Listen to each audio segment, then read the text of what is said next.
Welcome to Stoic Philosophy for Life. This is not just a place to listen to books, it's a space to feel them with your soul. Here, we illuminate your mind with timeless lessons. Awaken your inner strength, cultivate self-minded discipline, and guide your journey of personal growth. Every word is carefully chosen to reach what you're truly seeking: peace, clarity, and lasting transformation. If this feels like the place for you, hit subscribe and walk this path with us every single day. Now, put on your headphones, take a deep breath, and begin the journey of renewing your mind and your life. Don't share personal life with anyone. Have you ever felt a strange heaviness after opening up to someone, only to regret it hours later? You thought you were simply sharing, connecting, maybe even trusting, but something inside you felt exposed, unsettled, almost like you gave away a piece of yourself too easily. In a world obsessed with being real and vulnerability, no one talks about the power of restraint, about the dignity that comes from silence, or the strength it takes to protect your inner world in a society that encourages you to display it. The Stoics understood this well. Marcus Aurelius wrote, "The more we value things outside our control, the less control we have. And what could be more outside our control than how someone interprets our private struggles? Every word you share becomes a thread they can pull. Every confession becomes a weight you no longer carry alone, but not in the way you hoped, because not everyone listens with empathy. Some listen with curiosity, others with judgment, and a few with weapons in their hands, ready to twist your words when it serves them. People change. Relationships shift. A friend today can become a stranger tomorrow. A colleague who once smiled at your pain may someday weaponize it in whispers. This is not paranoia, it is pattern. Life has a way of testing the boundaries we thought were safe. That is why silence is not cold, it is sacred. To keep some things just for yourself is not a sign of distance, but of discipline.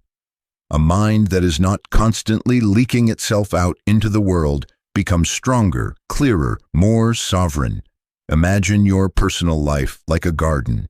Some things need sunlight, others grow best in shade, and some seeds, those dreams not yet ready, those wounds not yet healed, must stay buried, protected from premature exposure. When you tell the wrong person too soon, it is like uprooting a sprout before it has a chance to root. It dies not because it was weak, but because it was exposed too early. Guard your growth. Not everything is meant for every ear. There is a beautiful kind of loneliness that comes from choosing solitude over validation. When you stop performing your story for others' reactions, you begin to live it for your own transformation. No one needs to know the details of your healing. They will see it in your energy. They will sense it in your presence. They will witness it in how you carry yourself. Calm, unfazed, quietly becoming. If you find yourself wanting to share, ask why. Is it truly for connection, or is it a subtle request for permission, approval, or sympathy? If it is the latter, pause. You do not need to beg for understanding. You do not need to narrate your worth. Let your life speak. Let your peace be proof. Learn to sit with yourself in the quiet. That is where the most honest answers are whispered. Epictetus said, "If you want to improve, be content to be thought foolish and stupid." That includes not defending yourself, not correcting every rumor, not filling every silence with explanation. Silence is not emptiness. It is power unspoken. The more you practice it, the less you need validation, and the less you need validation, the freer you become. If this message moved you, share it with someone who needs it. Someone who overshares and always ends up drained. Someone who feels unseen and keeps trying to fix it by revealing more. Tell them, peace is not found in telling the right person. It is found in needing to tell no one at all. Your story is sacred. Treat it that way. Your peace depends on it. There is something deeply liberating about being underestimated, about keeping your plans quiet, your progress hidden, your pain sacred. The Stoics did not need to announce their battles to the world. They believed in mastering the self, not marketing the struggle. In an age where oversharing is encouraged, where people believe that every step of their life deserves an audience, choosing silence becomes an act of rebellion. It is not a weakness, it is wisdom. Seneca once wrote, "No one can bring you peace but yourself." And yet, so many chase that peace through the mouths of others, seeking validation, attention, or simply someone to say, "I understand." Oh, but understanding is overrated when it comes from the wrong people. What you need is not applause. What you need is stillness. When you make your emotional life public property, you trade authenticity for performance. You begin to shape your story not based on truth, but on reaction. And slowly, without realizing it, you lose yourself. The most powerful people you will ever meet have an aura of quiet. They do not tell you what they are going through. They do not complain or explain. They simply endure, learn, adapt, move.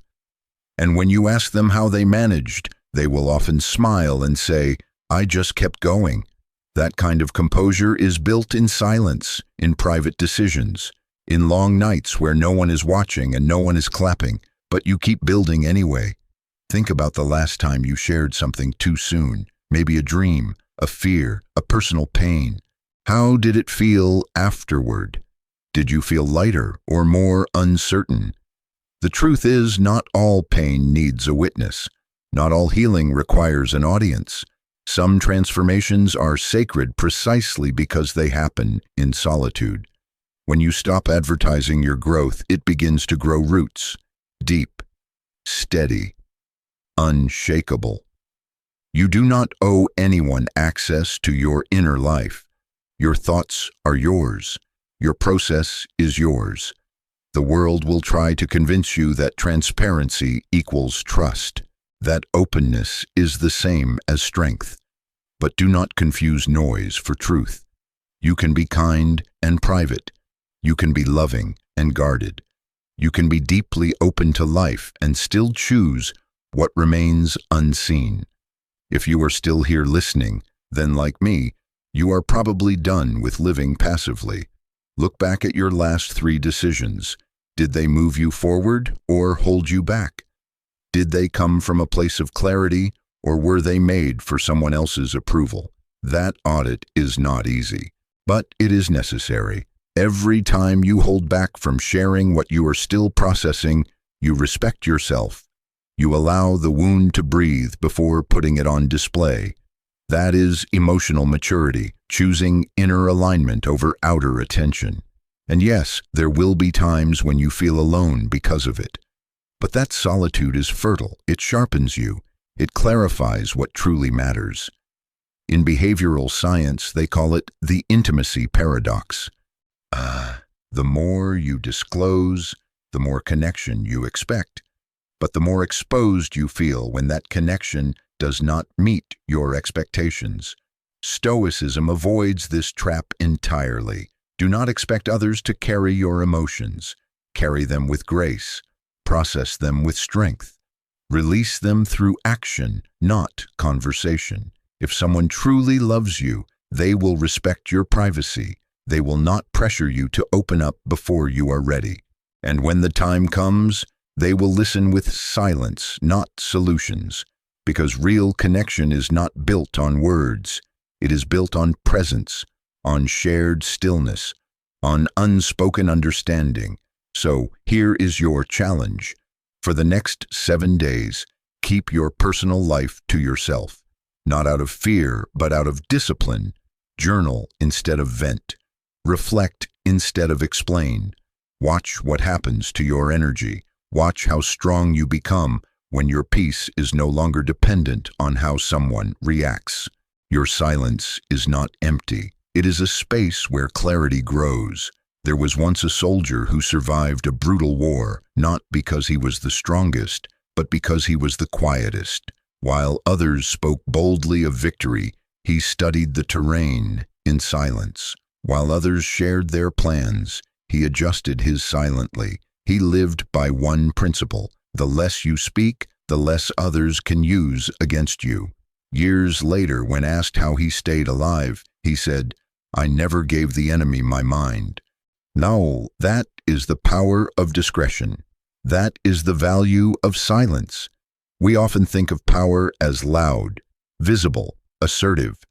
But the strongest presence in any room is often the one that says the least, the one who listens more than they speak, observes more than they perform, reflects more than they react.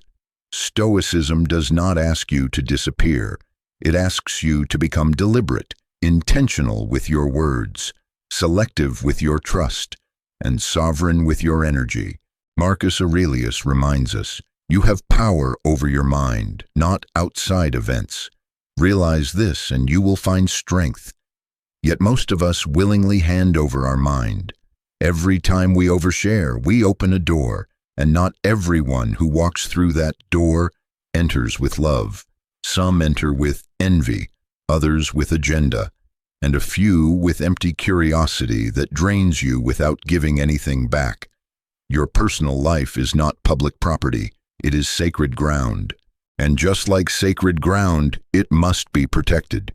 You would not invite strangers into a temple while it is under renovation. So why invite others into your heart while it is still healing? Some rooms are not meant for tour. Some wounds are not meant for storytelling, at least not yet. Ask yourself, when was the last time you truly sat with your own experience, without sharing it, explaining it, or seeking feedback on it? Most people are so quick to narrate their lives that they forget to live them. The camera is always rolling, the captions always forming, but life is not a broadcast. It is a sacred unfolding, and sometimes the most honest thing you can do is simply let it be. There is a discipline in silence, a kind of unshakable self-trust that grows each time you keep your journey to yourself.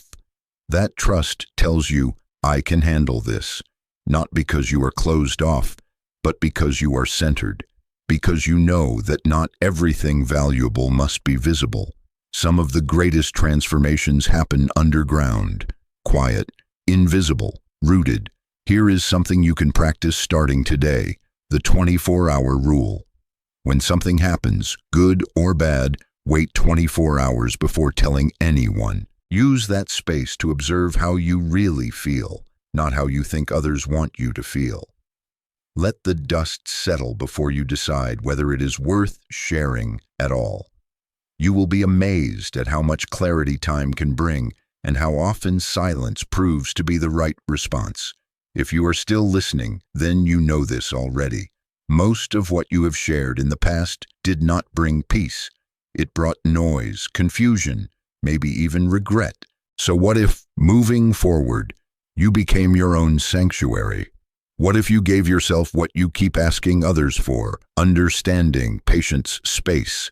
Your inner world is not a stage. It is a sacred retreat. Treat it with the reverence it deserves. Imagine carrying a delicate glass of water through a crowded street. You move slowly, carefully, making sure it does not spill. Every bump, every distraction becomes a threat. That is what it feels like to carry too much emotional exposure in public.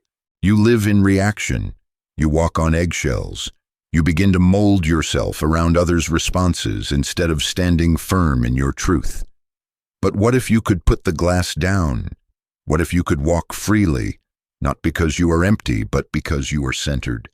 That is the gift of emotional privacy. When you stop broadcasting your struggles and desires, you stop tying your peace to others' reactions. You become emotionally self-sufficient, not cold, but whole. Not distant, but undistracted. You learn to hold your life like a quiet flame, protected from the wind of external opinion. Epictetus taught, if you want to be free, do not wish for things to happen as you wish, but wish for them to happen as they do. That includes the unpredictable nature of people, their opinions, their mood swings, their ability or inability to hold your story with care. The less you depend on them to understand you, the more you can focus on understanding yourself. And in that clarity, freedom grows. There is something unbreakable about a person who no longer needs to be seen to feel real, who no longer needs to be heard to feel valid. They walk differently, they speak less, but what they say lands deeper. They are not trying to prove anything, they are simply present, calm, intentional. You feel them before they speak, and you remember them long after they leave. Try this. The next time you feel the urge to explain yourself, pause. Instead of reaching for words, reach inward. Ask, what am I hoping this person will give me? Is it reassurance, approval, relief? Then ask, can I give that to myself instead? The answer will often be yes, and even when it is not, the act of asking strengthens your inner resilience. If you find yourself thinking, but I need to talk to someone, that is okay. It is human. But choose wisely. Not everyone deserves your storm. Not everyone can hold your fire without getting burned or without turning it into gossip. Share with those who listen without needing details, who love you without needing explanation, who stay not for the story, but for the silence between the words. If you are still here, I know this journey speaks to you. You are someone who has been burned by oversharing, someone who has felt the sting of being misunderstood, misjudged, or worse, used.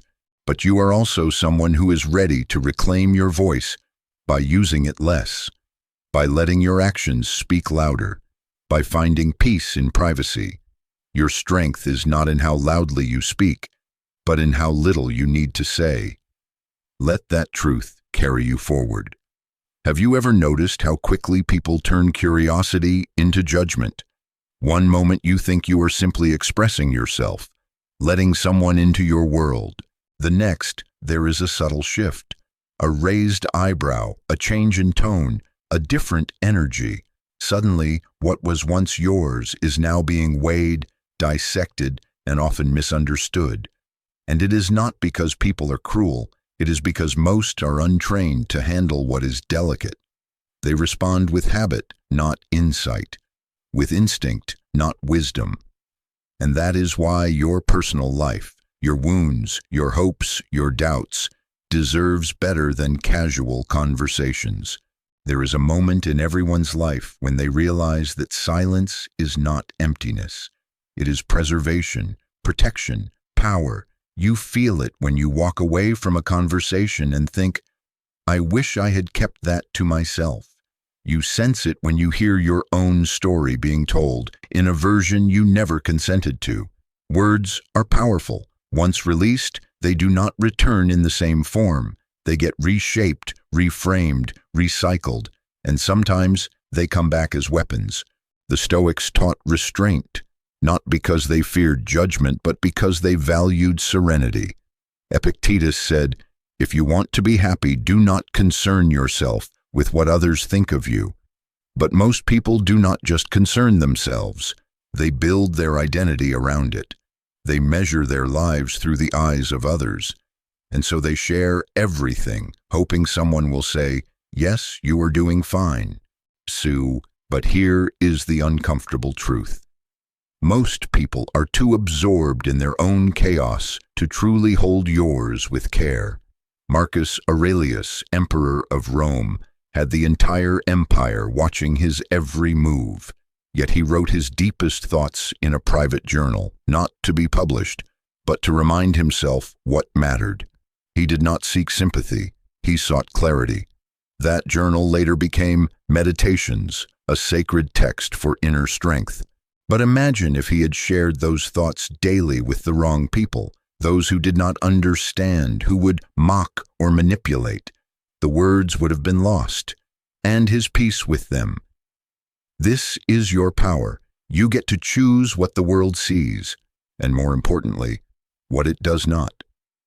When you learn to hold your process privately, You give your soul space to breathe, to unfold, to grow without commentary. Imagine trying to sculpt a masterpiece while hundreds watch and comment at every chisel. That is what happens when you share your life too soon. You are sculpting for reaction, not for truth. I want you to try something bold this week. For the next 5 days, take note of every time you feel the urge to explain your life. Whether it is in a text, a call, a meeting, a moment of silence, pause. Ask yourself, what am I trying to get by saying this? Often it is relief, sometimes validation. But what if you could offer those to yourself? What if instead of seeking it, you became it? In psychology, there is a concept called self-containment, the ability to sit with your emotions without discharging them into others.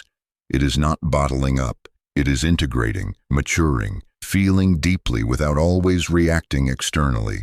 The more you practice self-containment, the more your energy changes. People notice, they sense something stable in you, a kind of quiet confidence that does not need to convince, explain, or entertain. That is true emotional gravity. And there is another benefit. When you stop oversharing, you start observing. You begin to hear what others say without needing to insert your own story. You learn more, you see patterns, you protect your energy, and most of all, you stop wasting time justifying who you are. The moment you realize you do not need to be understood, you become unshakable. I want to share a story. There was once a monk who carried water every day from the well up the hill. For years, villagers mocked him. Why not build a pipe system? Why not ask someone else? But he said nothing. He simply smiled and kept walking. Decades later, when the drought came, all the systems failed. But the monk, strong from years of carrying his own water, still had what he needed. His discipline became his freedom. His silence had prepared him for a moment no one else saw coming. That is the essence of private growth. No one will understand it while it is happening. But one day when the storm comes, and you are the only one standing calm, then they will understand. Not because you explained it, but because you lived it. So how do you practice this?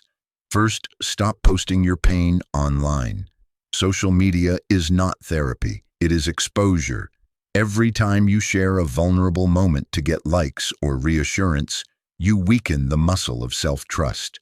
Reflect privately, write it out, feel it fully, but let it stay yours until it no longer owns you. Second, tell fewer people about your goals, not because you are hiding, but because you are building. Let your results do the talking. Every word you say about your future becomes a promise others will hold you to. And if you are not ready to carry that weight, it becomes pressure, not motivation. Third, when someone asks how you are, try answering honestly, but briefly. You do not owe them your inner workings. A simple, I am working through a few things, but staying grounded is more powerful than a 10-minute confession. Protect your rhythm. If you are still here with me, then you already sense it. This path of inner sovereignty. It is not for everyone. Most people need their story to be seen to feel real. But you are learning to be real without being revealed. That is rare. That is powerful. So let me leave you with this. Not every truth needs a voice. Not every feeling needs a witness. Sometimes the most healing thing you can do is walk silently through your storm and emerge, not with a story, but with strength. Have you ever felt emotionally exhausted after simply spending time around others?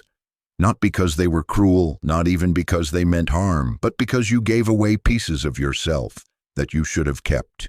You talked too much, revealed too soon, explained too deeply, and now your peace feels hollow, your center off balance. That is the hidden cost of overexposure. We think the more we share, the more we connect. But sometimes the more we speak, the more we bleed. Seneca once wrote, "The mind that is anxious about future events is miserable." But what about the mind that is anxious about how others perceive its truth, about what they will do with the information we give them. That mind is not just anxious, it is enslaved, because now your emotions are not just yours.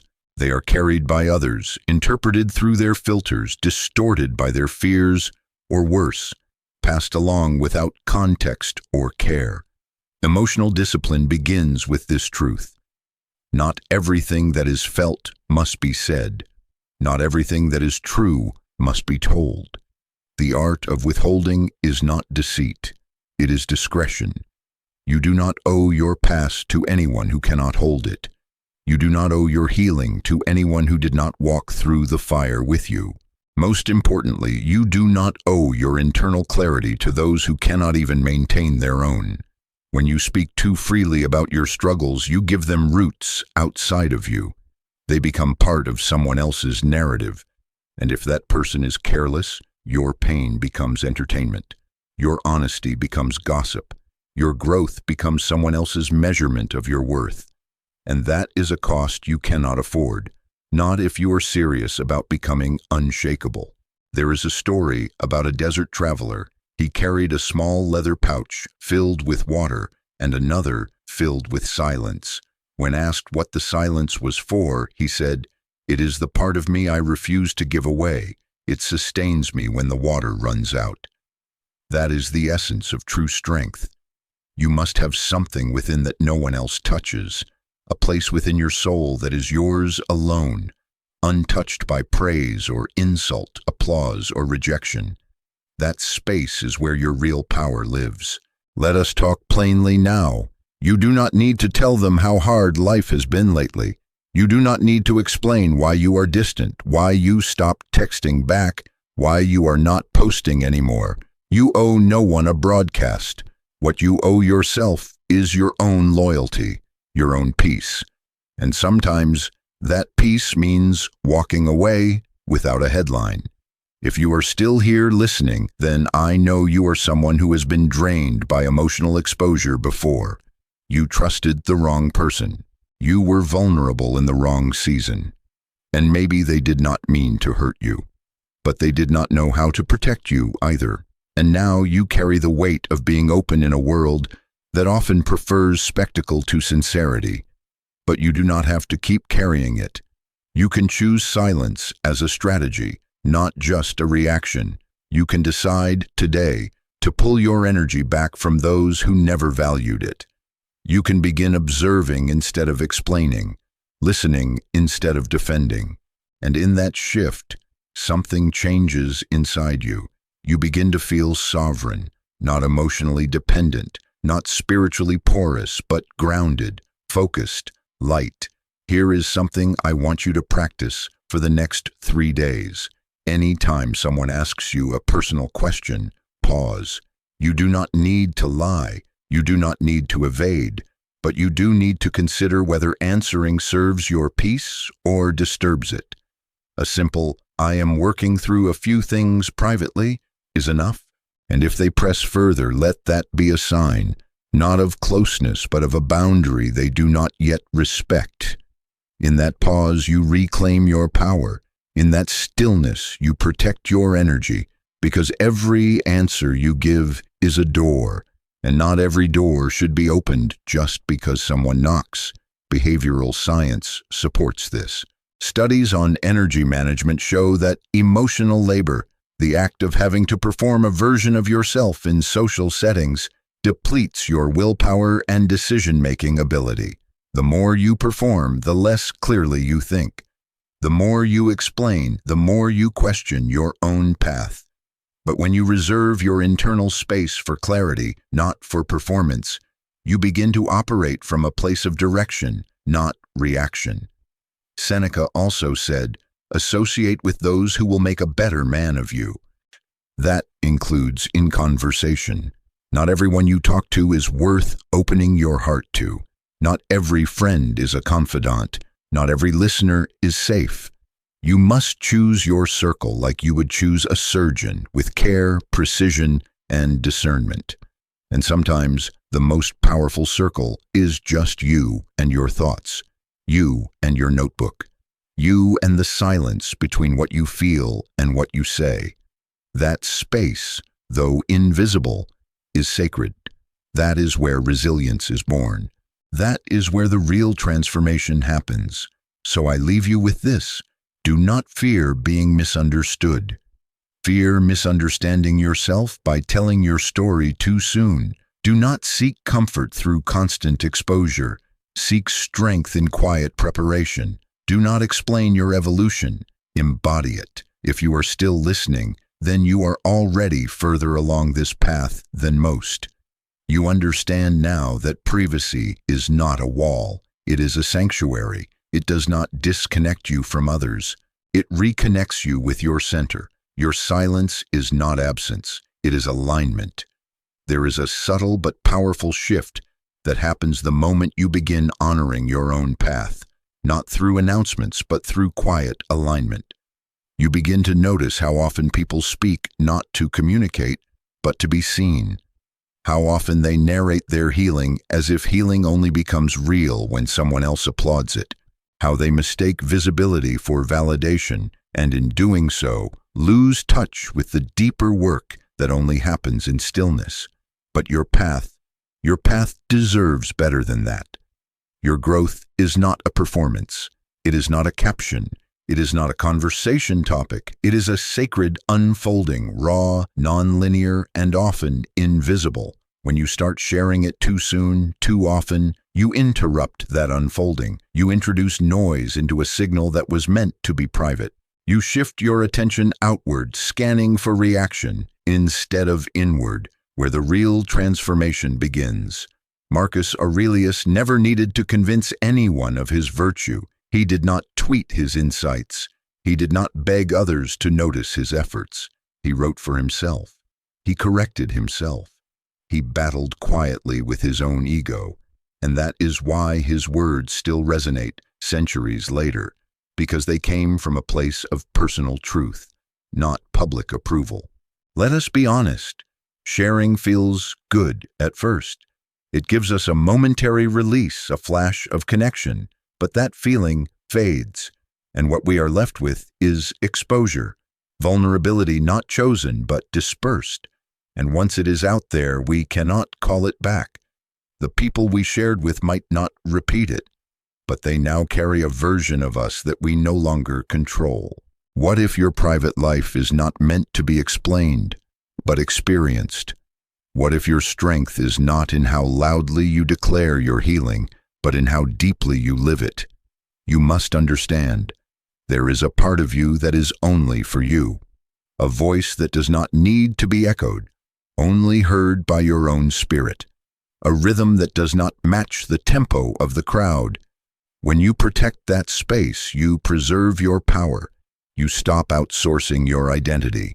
You stop asking others to reflect back who you are. Instead, you begin to become. I want to offer you something simple but profound. Start treating your personal growth like a sacred flame. Shield it, tend to it. Let it become steady before you let anyone close. Because the world, with all its noise and distraction, has a way of blowing out what is not yet rooted. Consider this. Would you plant a seed in the middle of a public square? Would you water it while strangers walked over it, poking and prodding, offering advice they themselves do not follow? Or would you find a quiet place away from the crowd and let it grow unseen? That is what your healing needs. A place away from performance, a soil of stillness, a climate of care. Seneca once said, "We suffer more in imagination than in reality." And it is true. So many of our wounds are reopened not by what happens, but by how we narrate what happened, by repeating it, replaying it, sharing it. Sometimes we think talking will release the pain, but often it simply reactivates it. So what do you do instead? You listen. You write. You breathe. You let time speak where words cannot. You build your emotional core the way warriors build muscle, through resistance, through repetition, through silence. If you are still here, you already know This is the harder path. It is easy to vent, easy to overshare, easy to gain attention through confession, but it is harder and far more noble to choose containment. To say, I will process this privately. I will not hand this over to people who are not equipped to hold it. Let us bring this down to the practical. Stop explaining your transformation to people who have not earned the right to witness it. If they did not walk with you through the darkness, they do not need to see your light just yet. Let them sense the shift, not through your stories, but through your presence. Let them wonder. Let your silence be the mystery. That mystery, when grounded in truth, becomes magnetism. There is nothing more powerful than someone who does not need to be understood, who does not rush to defend, who allows assumptions to remain uncorrected because they know the truth is not in debate. And if you feel alone on this path, let me remind you, solitude is not emptiness, it is preparation. The tree that grows alone grows the deepest roots. The storm that you weather in silence builds a foundation no applause could ever replace. So here is your challenge for the rest of this week. Resist the urge to narrate your next breakthrough. Whether it is emotional, spiritual, financial, hold it close. Let it settle. Let it transform you before you describe it. And when you are ready to speak of it, speak with clarity, not craving. If you are still here, still listening, then you are already one of the few who are willing to live without needing to be seen, the few who are tired of turning their soul into spectacle, the few who are ready to reclaim their peace, not through silence that hides, but silence that strengthens. Do not speak to be understood. Be silent to become unshakable. There is a strange paradox in the human heart. We crave to be seen, and yet we yearn to be protected. We want someone to understand our inner world, but we are terrified of what happens when they do not. So we share, we reveal, we open up, and in doing so, we sometimes give away the very thing we are trying to guard, our center. But here is the truth no one tells you. Not everyone deserves access to that center. There is a kind of peace that only comes when you stop narrating your experience and begin simply living it. When you stop explaining who you are becoming and instead focus on becoming it. In that silence, you reclaim something sacred, your energy, your story, your sovereignty. Marcus Aurelius, a man with more power than any of us could imagine, once reminded himself, "The best revenge is to be unlike him who performed the injury." Not to speak louder, not to make a point, but to quietly elevate, without need for display. That kind of self-command only grows when you stop externalizing your life and start internalizing your strength. You may not realize it yet, but every time you resist the urge to explain your personal struggles, you are exercising discipline. You are saying to yourself, I can carry this. I do not need to be rescued. I do not need to be mirrored to feel real.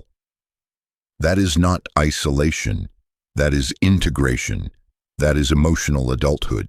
And yes, it will feel unfamiliar at first. You may sit with your emotions in the quiet and think, but who do I tell? Where do I go with this? And the answer is simple, though not always easy. You go inward. You reflect. You let the storm pass through you, not around you, not through someone else, but through the very core of your being. And when it does, you emerge with something no external validation could ever offer: self-trust. Let me ask you something personal. In the last month, how many times have you shared something because you needed to say it, and how many times because you needed someone to respond the way you hoped? That difference is subtle but powerful. One is release, the other is control. When we speak to control someone's perception of us, we hand them the remote. We become reactive, dependent, fragile. But when we learn to hold our own emotional weight, we become unshakable. We no longer need applause. We no longer chase comfort in someone else's understanding. We rest in our own clarity. There is a Japanese concept called ma, the space between things. In music, it is the pause that gives rhythm. In art, it is the empty space that gives form. In life, it is the silence that gives meaning. When you learn to live in that space, not rushing to fill every quiet moment with explanation, you begin to hear what truly matters. Here is a practical shift you can make starting today. The next time something meaningful happens, a win, a failure, a revelation, resist the impulse to share it right away. Let it be yours first. Let it land. Let it become part of you. If, after time, it still asks to be spoken, then you will know it is not for validation. It is for expression. That difference changes everything. If you are still here, still with me, then, like me, you have likely lived both sides of this coin. You have overshared and regretted it. You have been silent and found peace. And somewhere in that journey you realized something profound. Not every truth is improved by being told. Let me offer you a story. There was once a woman who climbed a mountain in complete silence. No guides, no audience. Just her steps, her breath. When she reached the summit, no one was there. No photos, no applause, just the wind. And in that moment, she wept, not from loneliness, but from freedom. She had nothing to prove, nothing to explain. She had done something extraordinary, and it was hers alone. That is what your inner work can feel like when you stop turning it into performance. And here is the beautiful part. The people who matter, the ones who are meant for you, they will feel that energy. They will not need your details. They will recognize your peace. They will notice your gravity. They will sense the fire you carry, not because you shout about it, but because it radiates without words. If you have made it this far into the message, then I know you are not here for noise. You are here for truth. You are done performing. You are done exhausting yourself trying to be understood.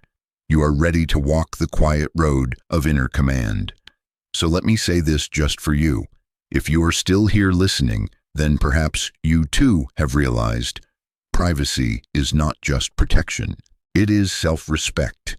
The quieter you become, the clearer you see. And the less you need to say, the more powerful your presence becomes. Let that silence shape you. Let it fortify you. Let it carry you home to yourself.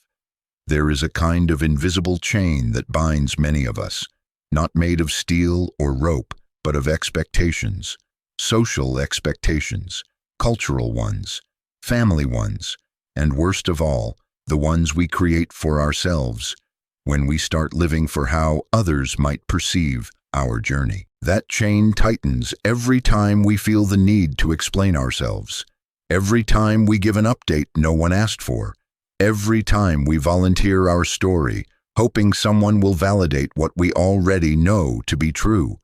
But what if the highest form of freedom is the decision not to be understood? That question might sound strange in a world where everyone is trying to connect. But not all connection is sacred. Not all understanding is healing. Some understanding comes with judgment, some with comparison, some with passive interest wrapped in the disguise of concern. And if you are not careful, you will find yourself living not for your peace, but for their reaction. Epictetus said, "Freedom is the only worthy goal in life. It is won by disregarding things that lie beyond our control." And how others respond to your private life, that is beyond your control. The moment you let your self-worth depend on someone's ability to interpret your experience, you lose that freedom. You become tied to something as fragile as opinion, as fleeting as emotion, as unstable as memory. So what does freedom look like? It looks like this: waking up and not feeling the need to broadcast your every move, experiencing joy without uploading it, enduring pain without narrating it, making changes without explaining them, living with depth and direction without needing to convince anyone why. There is a profound kind of confidence that grows when you stop living in response. When your daily choices are not about how they will be perceived, but how they align with your truth. You begin to walk differently, not arrogantly, but calmly, with presence, with poise, with peace. Let me tell you a story. There was a man who worked on a boat in silence. Day after day, he polished the wood, repaired the nets, studied the currents.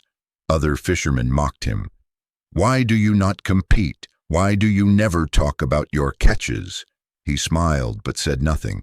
Years later, when the tide turned and storms came, his boat was the only one still standing, strong, balanced, ready. The others rushed to ask, "How did you prepare?" He replied, "While you were talking, I was working. While you were sharing, I was listening." That man did not need a spotlight. His preparation was his legacy. This is your invitation to become that kind of person. Not invisible, but intentional. Not withdrawn, but discerning. Not isolated, but inwardly guided. You do not need to be known by everyone. You need to be true to yourself. That is enough. In fact, that is everything. There is a practical exercise I want to offer you. For the next 7 days, choose one part of your life, something important, maybe even sacred, and do not talk about it. Not because you are ashamed, but because you are cultivating it, because you are letting it grow roots, because you are protecting its energy from being scattered into shallow waters. Write about it. Reflect on it. Build it. But do not explain it. Let it shape you in silence. This practice is not about hiding. It is about honoring, about recognizing that some things are too precious for public exposure. Some dreams are still forming, some wounds still healing. And in that quiet space, you develop a kind of spiritual gravity. People feel it. They do not know why, but they respect it. Seneca said, "As long as you live, keep learning how to live." And that includes learning how to live without the crutch of external clarity, learning how to live without applause, without reaction, without performance. When you stop trying to control the narrative, you start living in truth. And truth, unlike opinion, does not need to be explained. It simply is.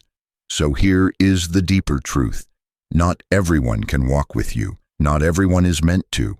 Some people will only understand the version of you that needed their approval. And once you move beyond that, they will not recognize you anymore. Let them go. Let them misunderstand you. Let your life be proof, not your words. And if that feels lonely at times, remember, solitude is not a void. It is a forge. It is where warriors are shaped, not by noise, but by quiet fire. That fire builds endurance, vision, purpose. You begin to lead yourself. You begin to trust the whispers more than the shouts. You begin to hear your intuition again. If you are still here, if you are still listening, then I know you have outgrown the need to be seen just to feel real. You are no longer here for attention. You are here for alignment, for something stronger, something deeper, something truer. And so I will leave you with this. Speak less. Move deeper. Guard your energy like it is sacred, because it is. Let others wonder what you are building. Let them guess what keeps you grounded. Let them feel your growth without having access to the details. The less you share, the more powerful your presence becomes. There is a quiet revolution that happens the moment you decide to stop living in reaction. It does not happen in one loud declaration or through a dramatic turning point. It happens in small moments, when you choose not to reply, not to explain, not to clarify who you are to someone who will never truly see. It happens when you say nothing and let your stillness speak. When you protect your private life, you are not being distant. You are creating space for clarity. You are saying, I choose to understand myself before I ask to be understood by others. That shift rewires everything. The Stoics spoke often about the power of apatheia, a state of being undisturbed by external things. But this was not indifference, it was inner command. Marcus Aurelius wrote, "Be like the cliff against which the waves continually break, but it stands firm and tames the fury of the water around it."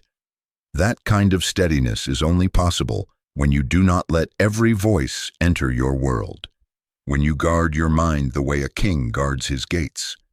And here is the paradox.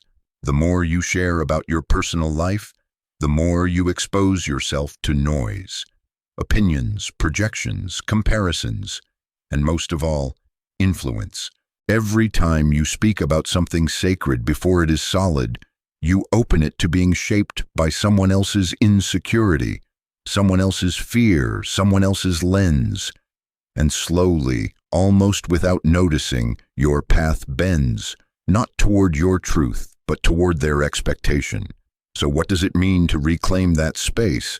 It means letting your journey mature before you make it visible, letting your changes take root before you announce them, letting your heart feel fully before you dissect it in conversation. Most people rush to speak about what they are still trying to understand, but you are learning to sit with it, to carry it, to let it inform you in silence. There is an old saying, "Never tell your plans to people who do not dream like you." I would take it further. Do not share your pain with those who do not carry their own. Do not share your healing with those who still enjoy breaking others. And do not share your evolution with those who benefit from you staying the same. Sometimes the most sacred thing you can do is say nothing, not out of fear, but out of deep respect for what you are becoming. Let me tell you a story. A man planted a tree in the middle of the desert. People laughed. "There is no rain here, it will die." He said nothing. Each day he watered it, not with water, but with patience, with vision, with the belief that roots grow before branches. Years passed. The tree remained unseen, its growth beneath the surface. Then one spring it broke through, taller than any tree for miles. No one laughed now. They only asked, "How?" He smiled. "I built it where no one could see, so no one could stop it." That is what you are doing. Every time you resist the urge to explain your healing, you are watering your roots. Every time you keep your progress quiet, you are strengthening your base. And one day, when the time is right, your life will speak volumes without a single word. If you are still here with me, then perhaps you have felt the drain of living outward, the fatigue of performing your pain, the weight of being available for other people's curiosity. But you are done with that now. You are stepping into something more powerful. You are learning to live for alignment, not applause. So here is a practice for the next 48 hours. Say nothing personal unless it brings peace.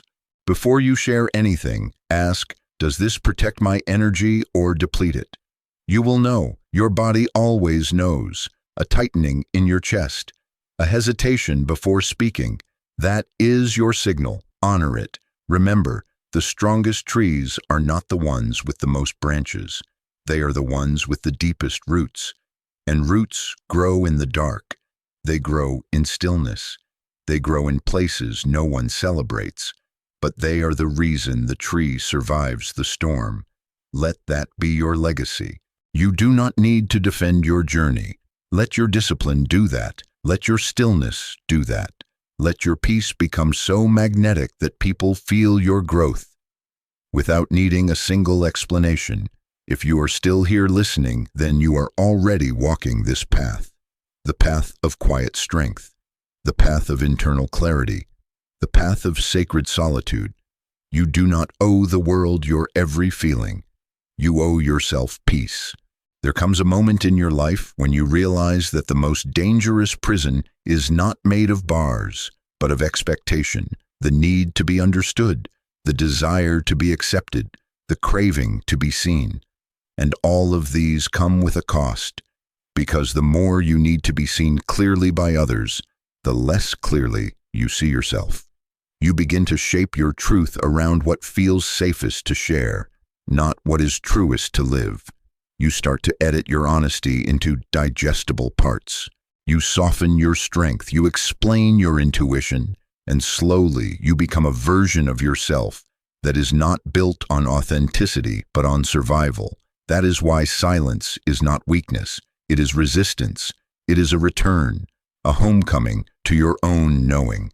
Epictetus said, "No man is free who is not master of himself." And you cannot master yourself if every time something happens, your first instinct is to report it, to process it out loud, to turn your inner world into an open forum. Mastery begins where narration ends.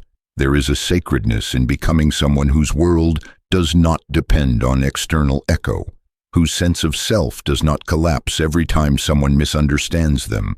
When you protect your personal life, you are not hiding. You are rooting. You are choosing not to let others' reactions dictate your reality. Because let us be honest, how many times have you spoken your heart only to be met with confusion, with silence, with someone changing the subject? And how many times has that silence made you question whether your feelings were valid in the first place? This is not because your truth is weak. It is because not every container is capable of holding it. The Stoics lived in public but kept their peace private.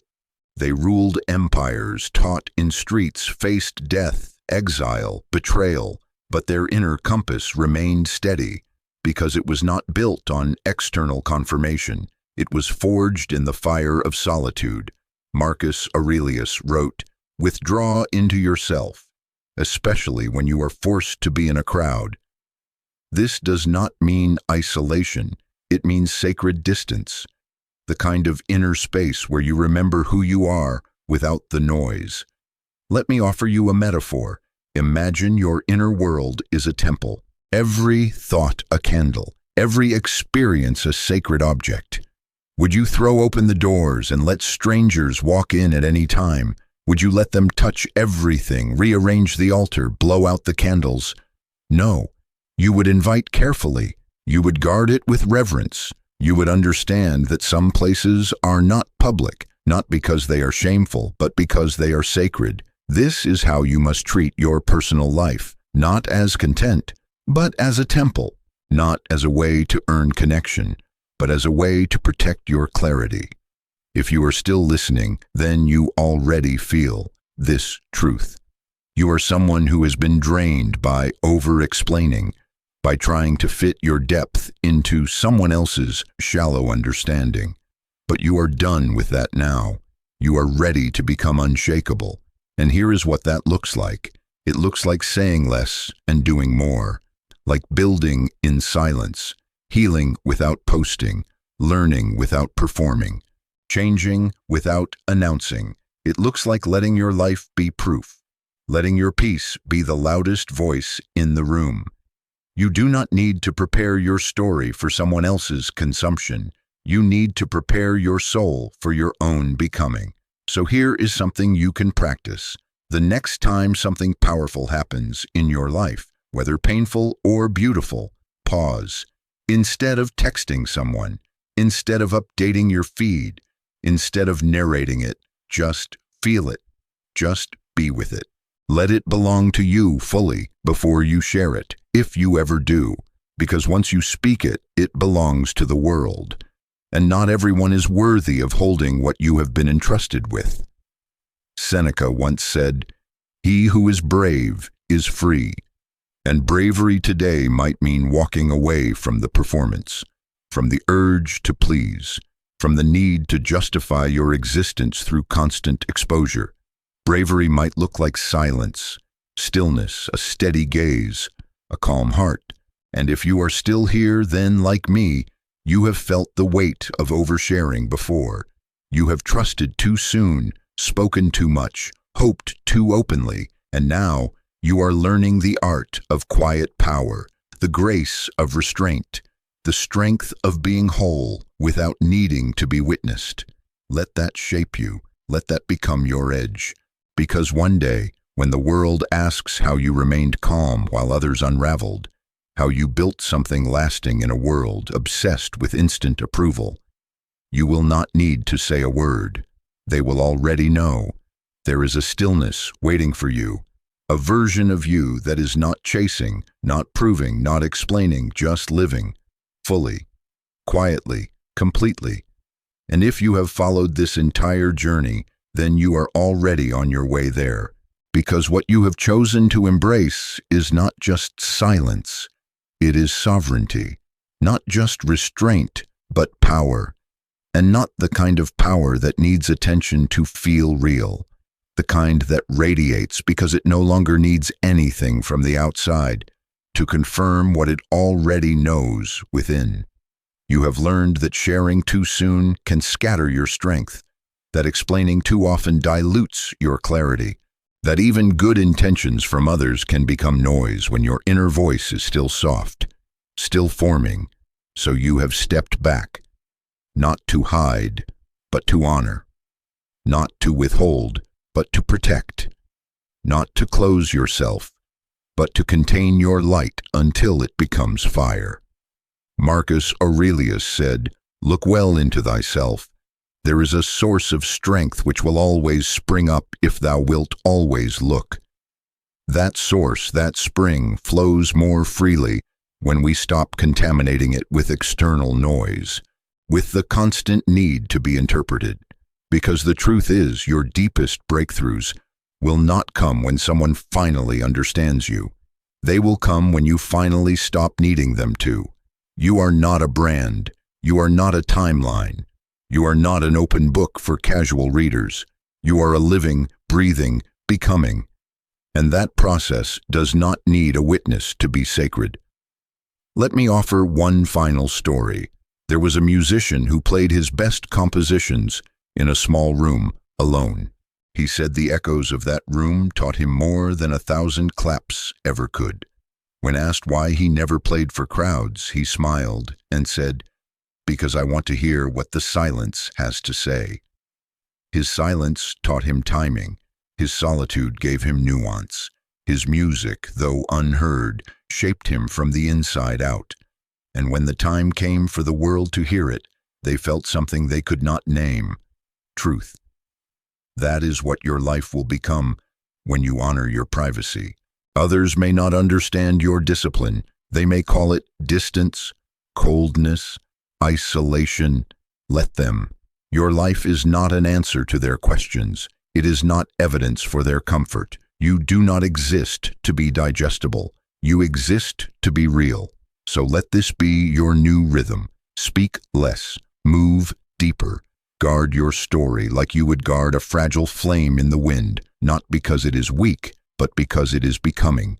And when you are asked to explain who you are, remember that the best things in life do not need to be described. They are felt. If you are still here listening, then you have become what few people ever dare to be: silent enough to hear themselves again, disciplined enough to walk away from unnecessary noise, brave enough to belong to yourself. And in that space you will find what every seeker truly longs for: not attention, not applause, but alignment. So close your eyes for a moment. Breathe. Let this truth settle. You do not owe anyone access to your inner world. You do not need to turn your healing into a highlight reel. You do not need to explain your becoming. Live it silently, steadily, powerfully, because the less they know, the freer you are. And freedom, real freedom, is quiet. If this message stirred something in you, don't let it fade. Write one thing down that you'll start doing this week. 2025 doesn't magically change anything you do, and your future begins the moment you decide to move, even just a little.